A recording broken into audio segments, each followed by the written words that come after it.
Hello and welcome to the AI Business Leadership Podcast, where we explore how artificial intelligence is shaping industries and enhancing productivity. I'm your host, Laura Nelson, Head of Product at SolvedBy.Ai, and today we're joined by David Adderson, co-founder of Utopia, so a forward-thinking AI-driven company that is revolutionizing the accountancy world. Hi, David. Hiya. Great to have you here. Thank you for having me. Yeah, that's quite an introduction.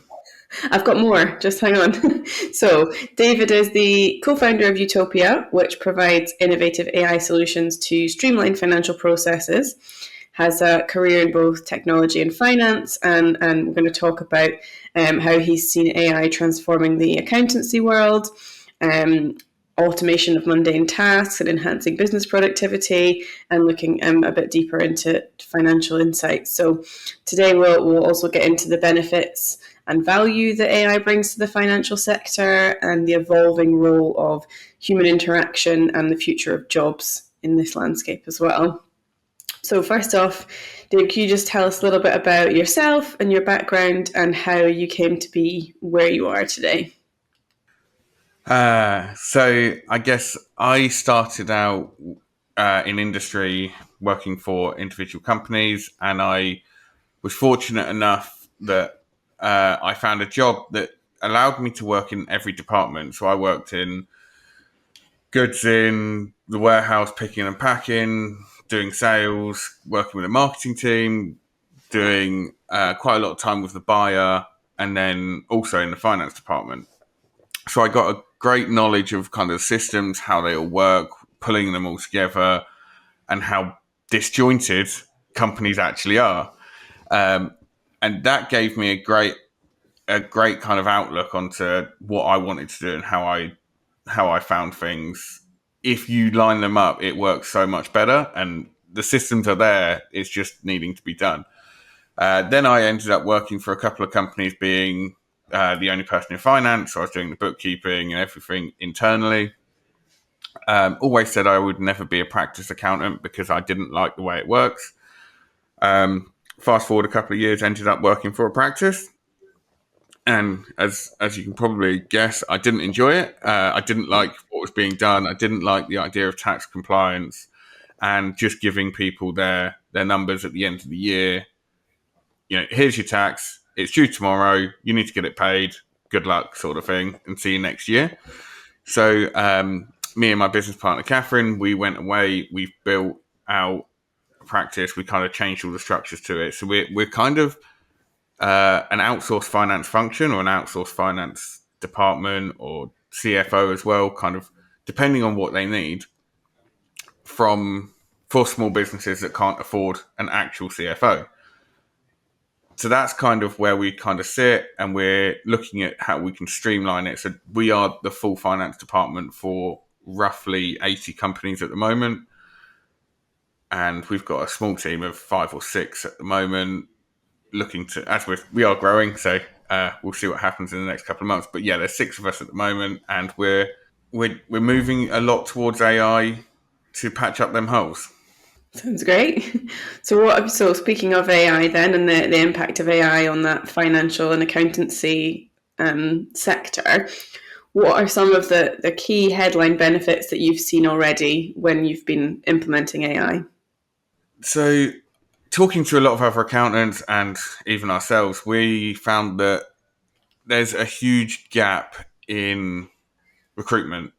There's not many people coming into the sector. There's not many people wanting to start learning and to kind of study. And also the skills gap is there as well. There's a lot of people who a stereotypical accountant isn't what is needed these days, I don't think, because they traditionally would sit back, do all the numbers, process everything, and not actually have any face-to-face conversation or any customer service or anything like that. So we found it really hard to try and recruit and find people with the core skills that were customer facing. So AI has actually allowed us to almost go with them core skills. We can teach the accounting and the AI can do that part of it, which means that person can then just focus more on the customer service and more on what they're actually doing.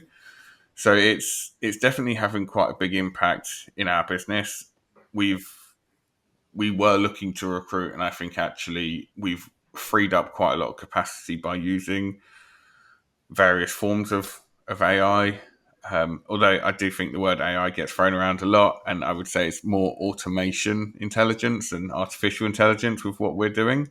So, what kind of specific tasks then have you seen being automated, and how does that then free up, presumably, those individuals for creating value in a different way, in a better way? Yeah, so it tends to be all the entry level stuff. I think somebody said to me, "You've got to treat AI as a graduate that that needs to be shown and taught everything they're going to do." Hmm. And then when I've actually kind of rolled that out and looked at it, I would completely agree. So it's the data entry work that I did when I first joined. It was processing. It was all the mundane tasks that you do over and over again, and so almost bookkeeping. Most of the bookkeeping now is being processed by AI or by bots, is what we call them. But that's how it's being done, which means that the team can then focus on the reporting side, focus on management accounts, focus on strategic level work rather than just processing data. That's the kind of thing I remember being given when I started as a graduate in comms. Like, we were given things like go through and Google the top 10 of this type of person or this type of place and compile a Word document that lists them, or take this spreadsheet and change the formatting of all of the dates or something like that. It was that kind of thing that you were given as a graduate that actually you can so easily automate now. Yeah, exactly that. So that's what we're automating, which means that then if we do recruit somebody, they're going to be coming in at a much higher level, which makes it quite difficult because they're not getting kind of the grounding or the knowledge behind it. Although I'm kind of toying with the idea. For example, I don't know how my car works. I don't know what the engine does, but I get in it and it does work. So I don't need to know kind of all the basics behind it and how all the functionality is underneath, as long as I know that it's working and it's producing the right tools for me. So that's what we're kind of taking the view on. Actually, as long as people are able to interpret the accounts, interpret the data, so we're almost becoming storytellers rather than very process driven. And I'd say the accounting industry has been hit quite hard by this because over the years, we have made it robotic. The processes that finance put in place, it's very much step one, step two, step three, step four. If we are going to work like that, a robot can work through steps much quicker, much more efficient, and much cheaper than we can. And I suppose, William, we've talked a bit about efficiency.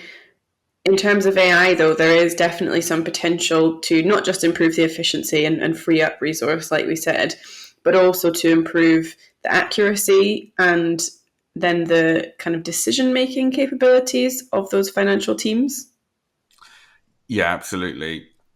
We're still toying with that at the moment, so it's sometimes it does need a human or the AI isn't quite learning as quickly as we'd want. So if there's multiple transactions or there's multiple places to put something, it struggles a little bit.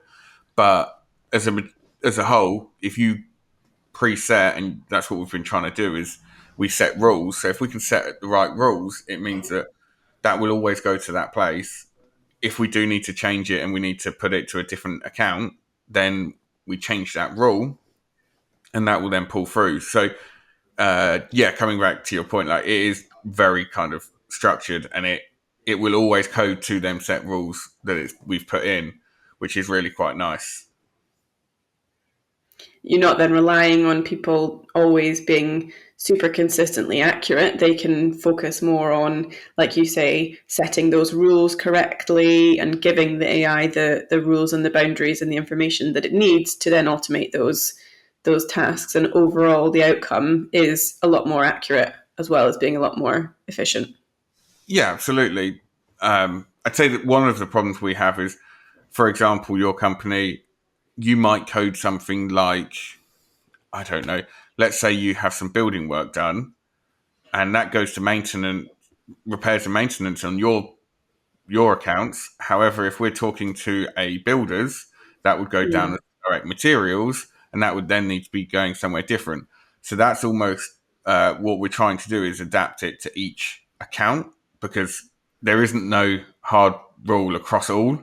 And certain people like things in certain ways. So sometimes you'd have, software and computer equipment, and then also you have subscriptions, and it's trying to learn which one it goes to. And what we found over the years is when we've had a set of books being done by one person, they've coded it one way.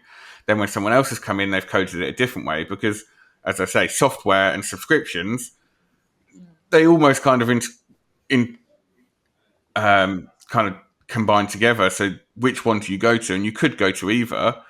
And then the client comes back and says, okay, why has subscriptions gone up by 500 quid a month and software's gone down by the same amount? And that's just because it's been coded differently. So by having AI doing it in the background and having them rules, it means that even if it is somebody else doing that work, somebody's on holiday or anything like that, it should still follow them same procedures, which makes a huge difference. Keeps things much more consistent. I think something that we struggle with SolvedBy in terms of our, when you do set those rules and those things, sometimes I think there's an expectation from people that an AI will do exactly what they would have done, just in an automated way. And for a lot of it is that, but also it's what they would have done plus. So what they would have done, but plus those rules that make it more consistent, or plus those efficiencies that make it faster. So I think that's something that people kind of sometimes take a little while to get their head around, that it's not just a sort of replica of yourself to do the task for you. There's a transformation of the task and the outcome there as well. Yeah, and you can take that task a little bit further as well. So it's not just do that bit. It's changing your mindset. I think like us, in where I would do part of it and I would leave some of it for the end of the month, for example. Actually, we can do that all in one go, because it's not taking me the time, and I'm not rushed, and I'm not kind of hectic. Okay, I need to just process that bit, do that bit, and then at the end of the month I can deal with that later. Actually, let's deal with it all immediately. So it's dealing with it pretty much straight away, which means that everything is then correct straight away, and it makes a big difference that way. So that obviously has huge potential then for change to, when you extrapolate that across a whole business or a whole sector, that has potential to, to make quite a big impact. And I think we often talk about on the podcast and just in general when we're talking about AI, the concern that AI will replace people and will replace people's jobs. How do you see that impact in the workforce in the accountancy sector of AI? Do you see it actually eliminating roles, or do you see it changing them, kind of how we talked about in terms of changing the level of roles maybe that you recruit in? So definitely, I think roles are going to change. I think it is eliminating initial roles. It's eliminating entry level roles, and I think the industry is looking to actually use AI instead of train people, because I think it's easier to train AI and to get AI to do it, which is almost kind of the get out of jail free card. It's much easier, it's much cheaper, and it does that entry level bit for us. What will happen is there will still be roles available. We just don't know what they are yet. The jobs will be somebody that can use AI, somebody that can build platforms, or to rewrite code, or to essentially know how to use AI, because you don't even need to rewrite code with AI. AI will do the coding for you. It's just, how do you put the prompts in to get the AI to give you that feedback? So yes, I definitely see roles kind of disappearing. Yes, I see it being much harder to get a job in the future, because I think it will be somebody that is using AI will be able to do 5 or 6 times what somebody who isn't using it will be able to do. Mm-hmm. So, and that's kind of where because we're struggling in the industry, we're struggling with the recruitment. Then it just makes sense. By default, you kind of go to what else will work, and if AI is there, it will replace that.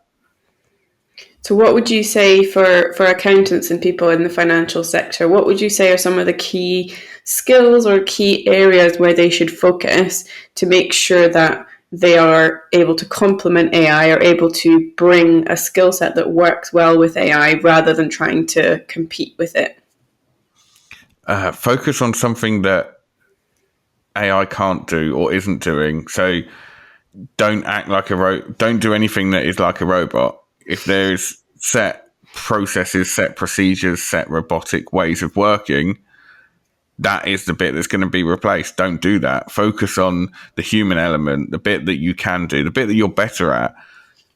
The conversations, the face to face, the meetings, the explanations, the storytelling, the strategic level stuff, the emotional stuff, because that's the bit that AI won't do, or as far as I'm aware, it's not doing at the moment, and it's not having the empathy and understanding that actually, stuff is going on at home and stuff is tough. They're the bits, and building that relationship. AI is very good at giving facts, giving figures, doing what an accountant does, but it's not very good at the emotional level, and that's the bit that we're doubling down on. We're focusing on. So it's the management reporting. It's the actually, did you sleep last night? Are you not sleeping because of worrying? And they're the bits that I think need to be looked at and need to be looked after, because they're the bits that will still be here. So it's almost the coaching, the holding people accountable, than the data entry. So, using that element of your humanity, I suppose. Sounds strange to think of that as applied to accountancy, but that is essentially what it is, right? Allowing humans to be humans and your AI, your computer, to be a computer. Exactly that. And I think the brain test that people do, I think they did that on a number of accountants, and actually all of them score extremely high in care, and they all care about their clients. They're all very caring people. So actually, we just need to show that, because if you look at a stereotypical accountant, you wouldn't say they had any emotions at all, let alone some. And that's what we need to kind of focus more on. It takes a lot of care to pay the necessary attention and, pay kind of enough care towards the detail of the data and things like that. So that makes sense to me for sure. So I guess as well as that, so there's that kind of human side. Are there ways that you have seen AI being used to help financial teams perform at a higher level, more on the strategic side as well? Yeah, absolutely. So like pulling together reports and displaying the visual data, it's a much better way of doing it. Like, for somebody to sit there and try and process all the data and build reports and build different kind of charts and graphs, that's, again, it's going back to data. That is something that the AI can do, or the softwares can do, and that's what is happening. So we are, at the moment, we're toying with it, but we're looking at actually rolling out live dashboards to all of our clients, so they can actually see those reports, those charts and graphs, any day of the week at any time, and it will be the most up to date, providing we've got the processes in place and everything is being done daily or even hourly, the bookkeeping. Then that means that their reports will be updated hourly, so they will be looking at a real live visual of where they are and how their business is performing and what's going on. So it's definitely making a big impact. Mm-hmm. And then, well, I guess speaking of across the board, do you see similar things happening then in maybe slightly different sectors? You obviously see your clients operate across, lots of different sectors. Do you see them streamlining their workflows in general in a similar way to the way that you've achieved?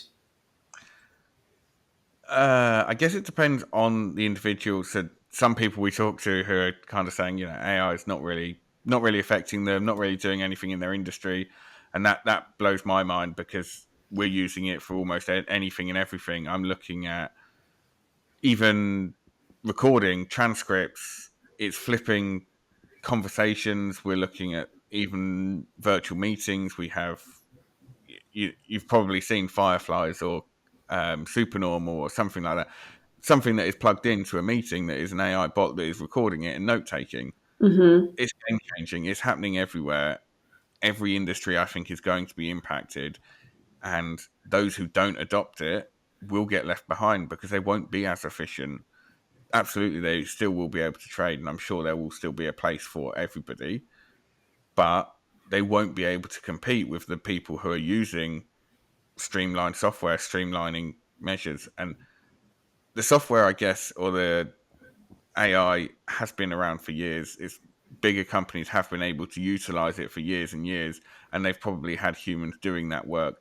AI is enabling small businesses to be able to compete with the big boys. Yeah, there's that cost now of missing out, that cost of not using these tools and implementing these tools. And as you say, I'm sure it's not something that will fully take businesses down, but it does take away that competitive advantage that, as you say, is now quite freely available to lots of different sizes of business.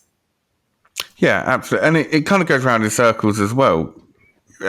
Prime example, like marketing. So we are now looking at going back to direct mail, which if you went back 20 years ago, you'd say people get 50 things through the post every day. They don't want it. It's too much. Whereas now you get 50 emails that you don't read and you just delete. Whereas when you get something in the mail, you kind of go, oh, this is exciting. What's Yeah. this? And you actually spend the time to look at it, even though it might just be a random leaflet or something. So there are kind of other options, and you want to stand out in different ways, but certainly make your life easier. If AI can produce something in seconds and it takes you hours, then the question is, why are you doing that, and why aren't you be more efficient? Because otherwise somebody out there is going to be more efficient than you and do it much quicker and for a much lower price because they can afford to do it in a margin of the time. Yeah, absolutely. So I guess just wrapping up then. So the last question that I always like to ask people is it's a little bit less serious than the rest of the podcast. But what is your prediction for where AI might take us in the next 10 years? I think it's quite scary. I think it's going to make quite a big impact. I think it's going to change jobs. Like, I think this is going to have a bigger impact on the world than what the internet did. So it's going to really change things. Those who are using it will thrive. Those who aren't will struggle. As I say, like, some people don't even use the internet and are still functioning with a business and it's still working. So I'm not saying that it's not possible. I'm just saying it's going to be extremely tough. There will be a lot of jobs replaced, and people will need to upskill themselves, or they will need to adapt, just like we always have done. We don't do what we used to do, and there's reasons for that, because actually a robot is better at doing robotic things. So in 5 years, I think most, or certainly from a financial view, accounts will be done by a robot. The actual work, the data will be processed by robots. We will just be doing the human element. And in the same way, you can fix your car. Do you know how to? No. And you always go to a mechanic to do it because he knows what he's doing and he's trained in it. So I still think there's still a place for everyone. It's just that it will change slightly, and it will be that you go to someone, like you go to your accountant to get the numbers, to understand them, and to be more of like a business coach, more of somebody who is explaining your numbers, making sure you understand it, making sure you can make them right business decisions and thrive, rather than somebody that just gives you your tax return at the end of the year. Because again, there's set formulas to all of it. There's set procedures to all of that. So once AI does start to learn that, it will not only be a matter of time before it takes over, and it can work round the clock, and it can produce stuff so much quicker than we can, and it can do it to a much higher level of detail than we can. That side of it doesn't sound too scary. Yeah. I mean, I would say, yes, I think jobs are going to go, and I think it's going to be a big impact on, as long as people are taking the view of adapting and learning. If people get upset, turn bitter, that's how I've always done it. That's what I've always done. That's what I want to do. Unfortunately, that won't be there. All right. Well, thanks so much, David, for coming on today. Been really great to hear a little bit more about AI in the accountancy world and hear about your journey and your experiences. So thanks so much. Thank you for having me. It's been good fun. That wraps up this episode of the AI Business Leadership Podcast. Be sure to follow us on our socials for more insights from leading voices in business and AI.